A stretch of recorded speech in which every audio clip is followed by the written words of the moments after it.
Yeah, as I was saying, we are going to have a class exercise tonight that covers the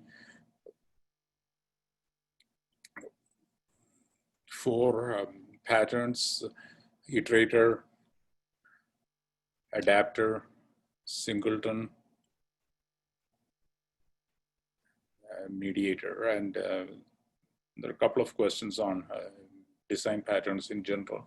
You have to write some code like the previous class exercises.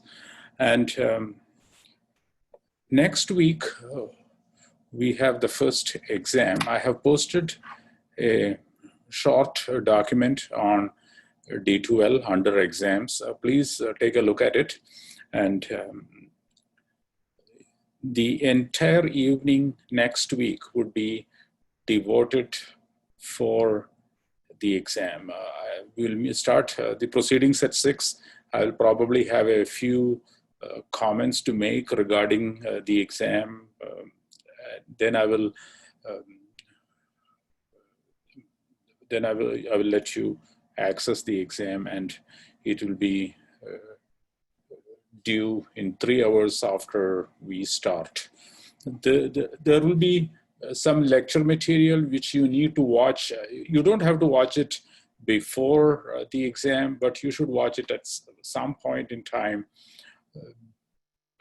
Okay, and it is not going to be very long, the material for next week. So you can watch it after you finish the exam. It doesn't have to be done by the beginning of class next week, right? So the class is going to change considerably for the rest of this semester. After tonight, we are just going to have all the topics, or almost all the topics. I wouldn't say all the topics, almost all the topics covered through 3 class projects. So you will see new concepts being introduced in the context of in the context of actual applications, as opposed to just talking about a concept and saying this is how it is. Instead of that, you look at a problem, and in the context of solving the problem or looking at the problem, implementing the problem, you see new concepts introduced. I think that will make it much more meaningful, much more relevant, much more understandable, and hopefully it will also persist more in your minds. So that is how it is going to be for the rest of this course after this week's meeting. And I said I will also talk about what happens the week after next. Week after next, we will be fully into the first class project, and I will also assign the first group project. So you need to set up groups. So it may be time for you folks to chat with among yourselves to see who wants to be working together. And you will have a little bit of an opportunity week after next to form the groups. If you have already formed the groups, I will definitely put you into the same breakout room week after next onwards. And you have to finish forming the groups week after next. And I will meet with each group on the project every week after that, after next week. So that I want to make sure that the group work goes very smoothly, that there are no misunderstandings. And I thought the best way would be for me to meet with each group separately for about 10-15 minutes and see that everyone is up to speed on what is involved in the project. Okay. Professor, how many, what's the max total of group members? The max is 5. I don't really want 5. I feel the ideal number is 4, so that there are enough. I mean, that I think is the ideal number, but 3 is also just fine. There is not any real difference in the amount of work, whether it is 3 or 4. I don't think it is going to be that significant. But beyond 5, I will not. I mean, you don't want any group to have more than 5. I will not allow that. An advantage of having 4 is that even if one person, for some reason, I hope that doesn't happen, drops out, there will at least be 3 people. Okay. So try to shoot for 4. That would be the best. That would be the optimal number. But if it so happens that there are groups with just 2, then I reserve the right to reassign a couple of groups, so that maybe I will put those 2 people in a group that has just 3 people or 4 people or something like that. I will do some arrangement, because we have to move forward. Any other? Yeah. So when did you say we had to submit the groups by, and how are we going to submit the groups? Okay, we will spend some time together. Okay, let me tell you typically what happens in 372 in this course. Usually we form the groups in week 5 or 6. And at that time, there are a few people who have already decided that they are going to work together. So about 8 or 10 people have kind of decided that they are going to work together. Then that leaves maybe some 20 students who don't have any, who are not very sure. And then they talk among themselves and then start forming the groups. So the groups have to be formed week after next for sure. But some of you might actually decide, or might have decided, that you want to work together. Then that is settled. So the deadline for forming the groups is week after next in the class meeting by 9:20 p.m. on, what is that day? Maybe October 1st. Today is what? 17th. Yeah, October 1st. 9:20 p.m. October 1 is the deadline for forming the groups. And if we need to spend some time in class letting you folks talk to each other, we can do that. But I will probably isolate people who have already formed groups. If you have already formed groups, let me know in the next few days by email. When you send that email, copy everybody in the group, so that everybody is aware that such an event has taken place, that you have formed the group. And I also need to know that, because I need to set up those group information in D2L, so that you all get the same Dropbox. Students in the same group get the same Dropbox for submitting project stuff, you know. Did I answer that question? Yeah, thank you. Okay. Okay. Any other questions? Okay. So please be aware that there is an exam next week.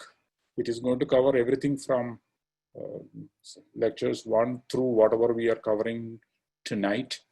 Of course, I'm not lecturing, obviously, but whatever we are supposed to be covering. So are there any questions on anything about the exam or the groups or whatever we are supposed to be doing tonight, like the class, the different design patterns, etc.? Anything? The exams going forward after this first one, are they going to be cumulative too? Are they going to build on? No, none of the exams will be cumulative. All right, thank you. There is no final per se, you know. It is just a third exam, for example. Yeah. But of course, some topics like classes and objects and fields will be there throughout, right? Obviously. Yeah. Anything else? Can we ask a question about the lecture too, right now? Or Sure, of course, yes. okay, so I wanted to have a clarification as far as the adapter pattern.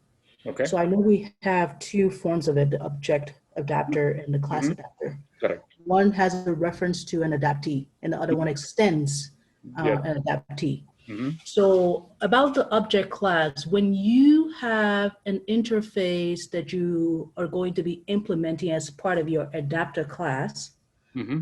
right? So you implement these methods, but because you have that reference, you're using your references method of functionality Mm-hmm. to fulfill the requirements of the, I guess, the interface. Because Correct. okay. I just wanted to make sure I Yeah, understood that. that is your understanding is 100% correct. Okay, and there's no code duplication going on here.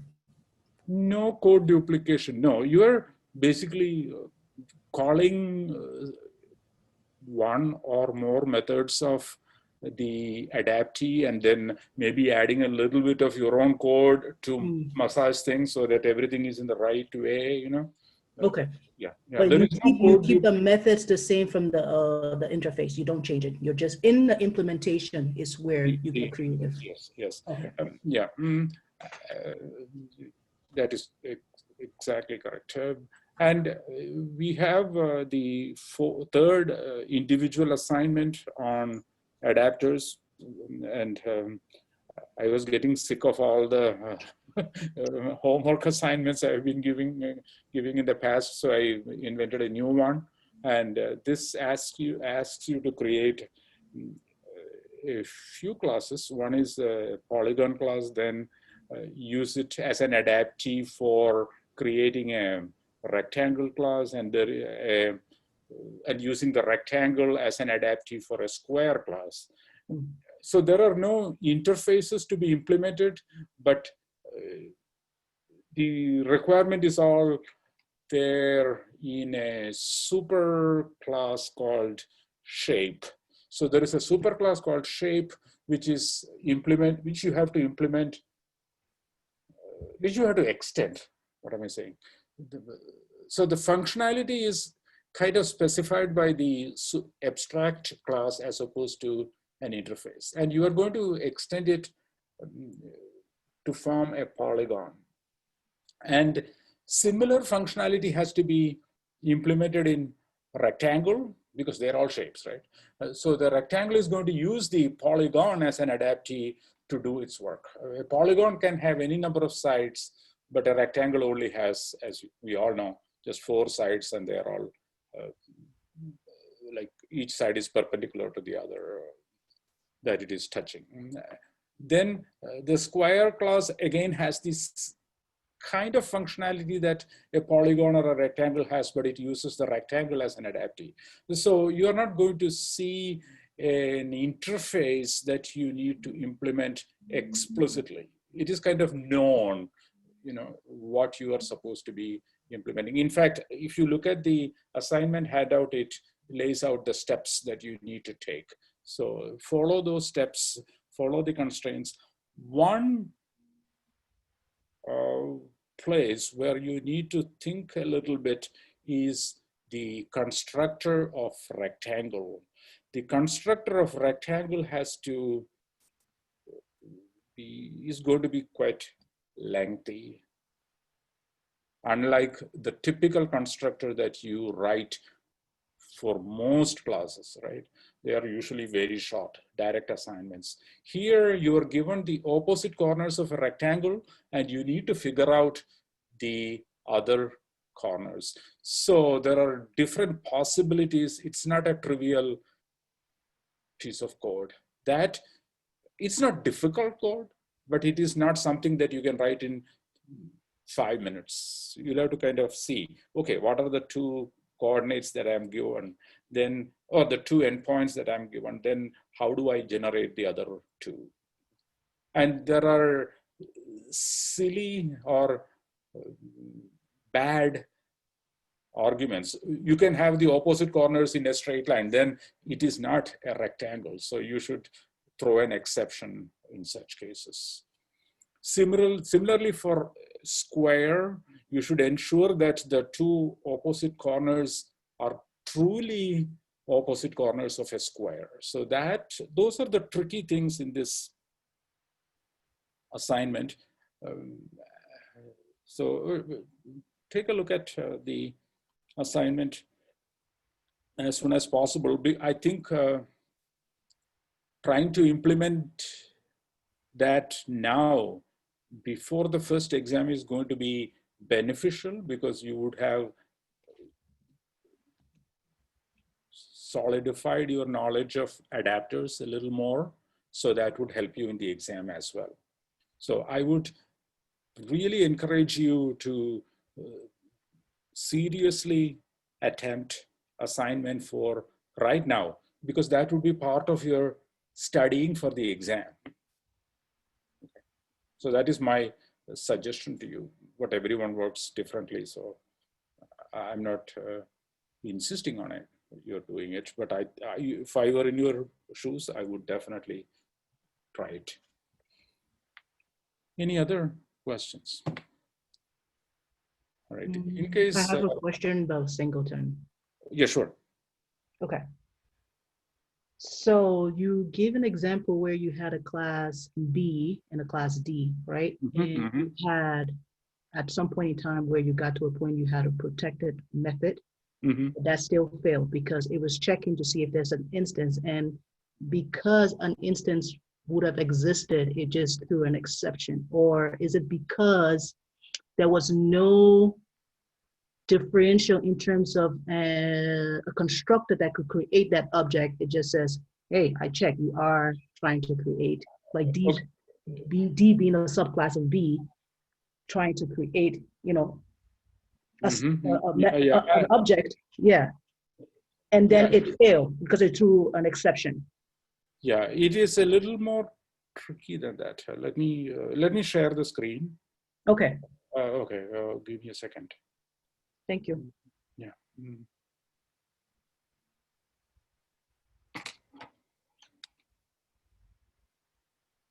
This is the code you're talking about, right? Can you see this? Yes. Okay. Okay. All right. At this point, okay, this is just B. And there are two constructors, right? One is a protected constructor, the other one is a private constructor. Obviously I can't have public constructors, right? Because then everybody would be able to create stuff. So I am putting this protected constructor so that subclasses can create their own instances. Okay. Okay. But I don't want a nasty subclass trying to create an instance of B.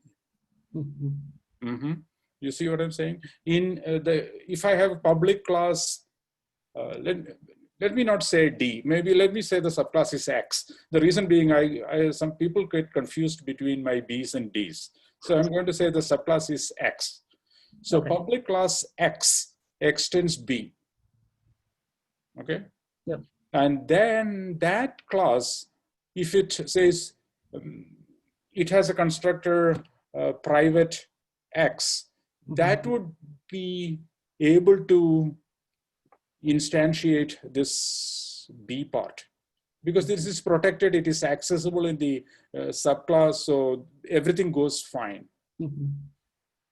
But if it tries to create an instance of B, if somewhere, anywhere in X's code, it says, okay, let me create an instance of B, it will say new B. Then again, the control will come here and it will check. This will check. What is the object that is being created here? What is the class name of that object? If it is equal to B, it will say, no, I'm not going to let anybody create an instance of B. It doesn't matter whether there is an instance of B in existence or not. This line simply says, nobody can create an instance of B except through this The construct. public method. Okay. The private, yeah. So the instance method, the public instance method is the only conduit through which you can create an instance of B. If a subclass tries to be naughty and get an instance of B created to violate the singleton property, it gets an exception and nothing goes through. That is the idea. Okay. Thank you. Yeah, sure. Anything else you can think of? And from now on, as I said, most of these things like design patterns, everything you will see in the context of a problem. So they will make more sense. The difficulty with design patterns is not the patterns themselves, but to actually see that a pattern is applicable in a certain situation. Okay. Any other questions that you have on anything? I'd be happy to answer here, or at least try to answer. Okay, then let me go ahead and take attendance, and then we will have the breakout rooms. So let me stop recording here.